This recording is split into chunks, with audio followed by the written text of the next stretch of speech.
Près d'une semaine après la sortie menaçante du ministre de l'administration territoriale Paul Atang-Ondi, les populations semblent conserver leurs habitudes.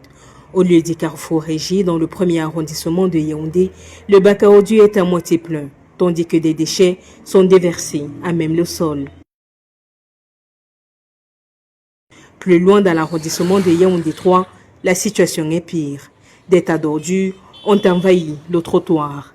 Des amoncellements que les populations s'emploient à augmenter au fil du temps. Partout, même les voitures qui de loin, ils amènent les ordures ici, ils garent là, ils versent. Et même les gens de la mairie, certains qui ont les tricycles là, portent la poubelle. Tu vois, voilà ceux qui portent dans les maisons avec les pousses. C'est ici qu'ils viennent verser. Cet axe de Yaoundé 3 n'est pas le plus envahi par les détritus.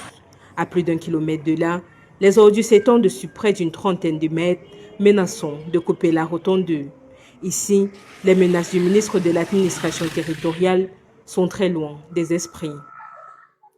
Avec les Camerounais qui ont d'abord la tête dure là, est-ce qu'ils vont comprendre ça?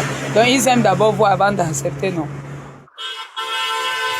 Selon les populations, le MENAT devrait changer d'approche dans le cadre de la gestion de ce dossier.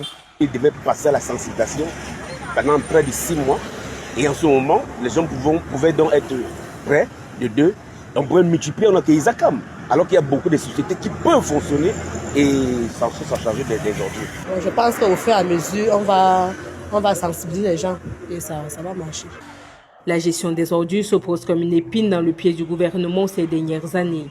Le 21 janvier dernier, le ministre de l'administration territoriale accompagné des collectivités territoriales décentralisées de la région du centre ont établi un plan anti-insalubrité. Il intervient après les états généraux de la gestion des déchets urbains tenus en mai 2025.